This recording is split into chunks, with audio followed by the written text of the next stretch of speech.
I've been given a series of issues to ask you about, so why don't we just dive right in. And healthcare, nobody seems to care about healthcare, but I think I'll ask you a question first. It polls like off the chart right now to fix it. It's always been, at least as long as I've been in elected office, always been a big issue, tough issue to solve. So in a perfect world, we don't have, if Obamacare, when I was there, we had votes to repeal. If we repeal Obamacare, first of all, what do you think about that option? How do you view a repeal after having been there 2 years now? How do you? I never stood for just a repeal only. I always thought we had to have some kind of mechanisms to replace it. So for example, I think I would replace the pool structure of ACA. When we put everybody in the same pool, it drove up the rates for the healthy folks, and a lot of them got out, which made their costs go even higher. And I think there's ways to charge everybody at the healthy rate and use taxpayer money to help pay the difference of our high-risk people, called an invisible pool. There's different ways to do it. We got to find a way to lower rates, bottom line, because those rates have doubled since Obamacare or ACA came in. I think you and I talked once about folks who don't get insurance, but then they need it, they buy it, and then they get back out. We got to find ways to stop that, because that's raising the rates for everybody else. So there are things I think we can make better with the system that we have. I didn't support ACA when it came out, but we did need help. This is what we had 80% of the people that liked their health care, 20% who didn't, but we changed the whole system. I thought we should focus on that 20%. Now we're in a place where about 70% like their care, primarily through their employers. I'd rather focus on that 30%. How do we make it better? Do we require pre-existing conditions to be covered? I think we do. We have to, I think a country such as ours, we need to find ways to provide affordable health insurance. So if we have folks with diabetes or have had previous, say, cancer, there has to be a way to be affordable health care. And so I did pass, the bill that we did pass, it didn't go because we did try to do Medicaid. I think that was the mistake. We shouldn't have tried to take on Medicaid. But the bill that we passed— You mean in the House? In the House, right. We should have assured pre-existing conditions, which we did in the bill, and then we also put an amendment that guaranteed pre-existing conditions.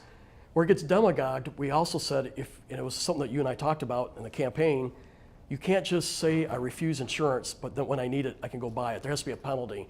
And that's what we put that in there, and then folks will say, well, that's attacking pre-existing conditions. I don't think it is. We're just trying to hold people accountable. But I do think that we need pre-existing condition coverage. I think there has to be affordable care for everybody.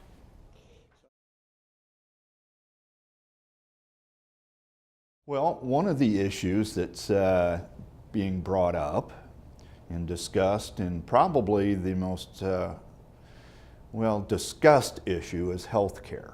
That was your original, or your platform when you ran in the primary, and you're staying with your health background. And tell me a little bit about what is your definition of coverage for everyone. The platitude is Medicare for all. Explain to me what that means. Well, so the reason I decided to run for Congress is because of my mom. In 2016, she was diagnosed with cancer for the 5th time, and in that bout was prescribed a pill that was $2,500, and wasn't able to take that pill because of the cost, which meant she wasn't able to leave the home until she passed away a year ago. I have met so many people in knocking doors in this district who tell me that they're facing very similar situations, that they're paying outrageous costs. I had somebody send me a Facebook message today showing me the cost of $29,000 for her child's asthma issues. I mean, this is something that is devastating people in our community. And when we look at the way that healthcare coverage has gone in this country, in the wealthiest country in the world, we can afford to provide health care to everybody. And I believe health care is a right. And we have to make sure that people aren't having to choose, like my mom did, between taking the medication that they need and their lives. I mean, people are dying because of this issue. When you say that health care is a right, that brings up that every person that is born has a right to medical care, is there limits then to the level of care? Well, In your vision? I mean, limits in what respect?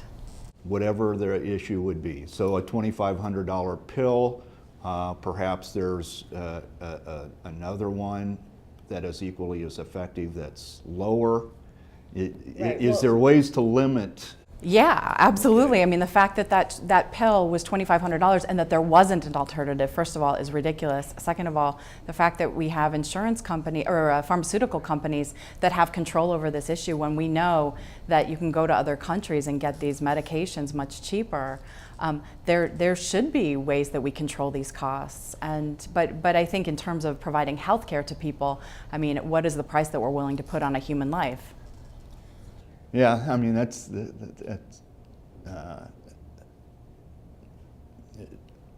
you don't put on the value of a life.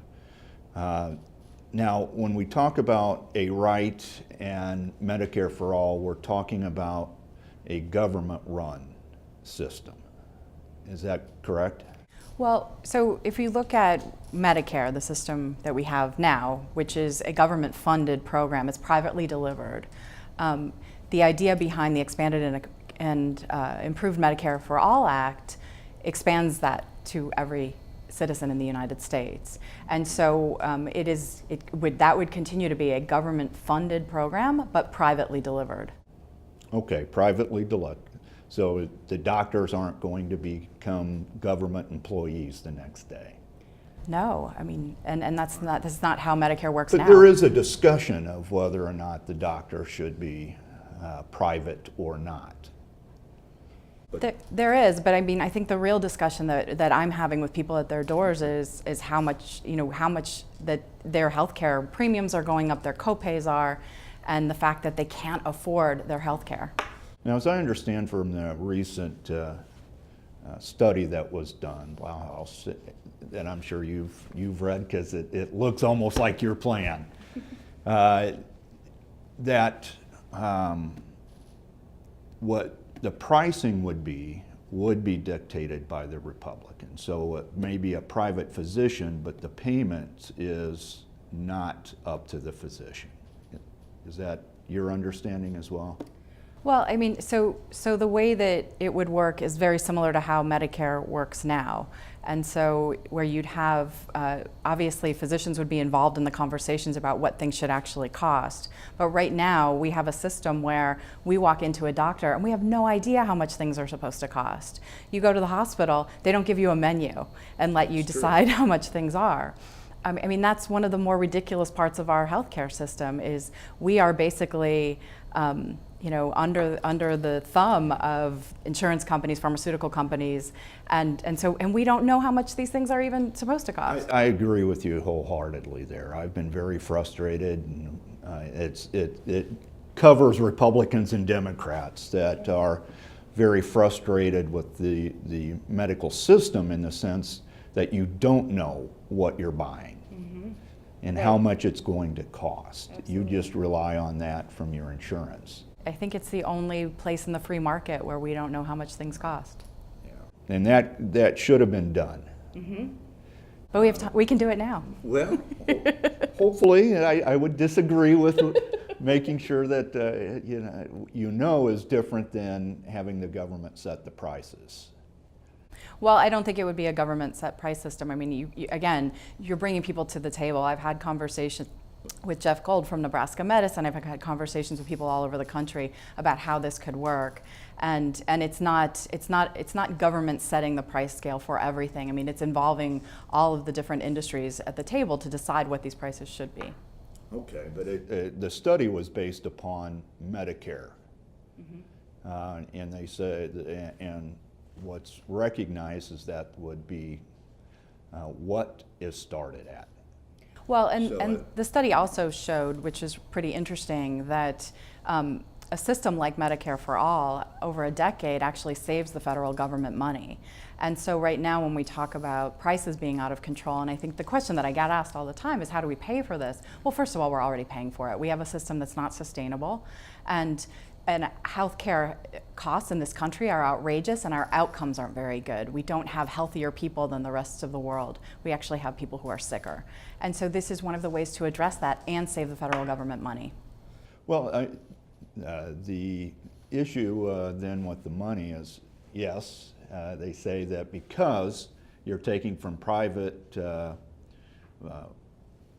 prices that the doctors set to Medicare, and that does save $400 billion a year. Of course, the cost, though, it is $3.2 trillion to have Medicare for all. Per And year. that, within that, yeah, per year. Otherwise, it's 32.6. That is almost 75% of the current budget. So is this, how do we make up the difference? Because that's not what's going on right now. So, but if we look at what the federal government is projected to spend over the next decade, it actually saves $2 trillion. And this is, the way that we fund this is yes, it might, so if we look at an average family of four right now making $54,000 a year, they're paying $10,000 a year for healthcare. That's in premiums, co-pays, deductibles, and out-of-pocket costs. If we impose a small fee, $800 a year for that family, tell me one family that would choose to pay $10,000 over $800. No one would. Exactly. No. But the issue then becomes, how do you make up the difference? Somebody's got to do that. So how do you cover those costs? Right there, that would cover it. Okay. The other side of that is that utilization, that more people will be using it more. Correct. And therefore, that's not covered in that reduction. So you have to put that back in, and the study said basically then it's a wash. Do you agree with that? Well, of course, I mean, if you expand Medicare to everybody, more people are going to use it. It's fairly obvious. But more times is what the discussion is about, is that when it's free to them or minimal to them, they will go to the hospitals more or their doctors more. Well, what's interesting, though, is that when you look at the people who are accessing healthcare services more and more, it tends to be people who are living in poverty because they don't have healthcare available to them. They have trouble with transportation, and a lot of people are using the emergency department as their medical home, which is what's costing us so much money, one of the pieces of the problem. So really, and those people are covered by Medicaid. I mean, so we already have government-funded healthcare for people who use the system or overutilize the system, absolutely. And so actually, when in the studies that they're looking at, you wouldn't necessarily see people overusing the system. And at the same time, I mean, I think this is where we have to decide in the United States of America, where are our priorities? Like, don't we want people to have healthcare? We all understand that if everybody around us is healthy and has adequate healthcare, we're all healthier because of that. Okay. Now, you've also mentioned on taxes.